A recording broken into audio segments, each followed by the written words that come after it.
Friends, இன்றைக்கி நேற்று நம்ம இந்த குச்சி கிழங்கு வாங்கி வச்சோம் இல்லையா, அதை நம்ம இப்போ ஒரு சின்ன தாளிப்பு போட்டுக்கலாம். கடுகு வெடிக்கட்டும். நம்ம தாளிப்புக்கான பொருட்கள் எல்லாம் பார்த்தலாமா?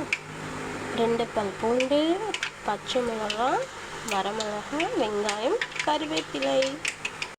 கடுகு வெடிச்சிருச்சு.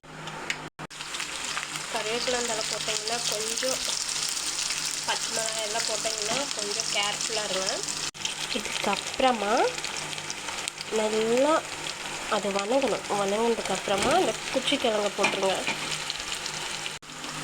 மஞ்சத்தூள் லைட்டாக, உப்பு இதுவும் லைட்டாக தான், ஏன்னா அந்த கிழங்குல நம்ம உப்பு போட்டிருக்கோம் இல்லையா, அதனால். சித்தி கொடுத்த மிளகாத்தூள், இந்த மிளகாத்தூளும் லைட்டாக போடுவேன். ஏற்கனவே பச்சை மிளகாயெல்லாம் போட்டுருக்கேன். கொஞ்சமாக சிக்கன் பொடி, செம்மையாக இருக்கும், போட்டு ட்ரை பண்ணி பாருங்கள். இது நல்லா வதங்கணும். நல்லா கிளறி விட்டுட்டு பாருங்கள், இந்த தட்டு போட்டு மூடி இருக்கும். ஓகே, ரெடி ஆயிடுச்சு. இதுக்கு மெயின் டிஷ் தெரியுமா? இது சைட் டிஷ். மெயின் டிஷ் தெரியுமா? தண்டடாய், பிளாக் காஃபி. இதுதான் மெயின் டிஷ்.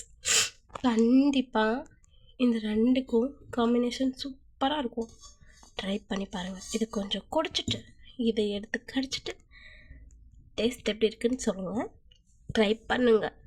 இதே மாதிரி நல்லா இருந்துச்சுன்னா கமெண்ட்ஸில் சொல்லுங்கள்.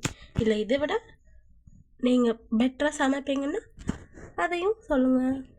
Anyway, like and subscribe. Bye சொல்லுங்கள். பாய்.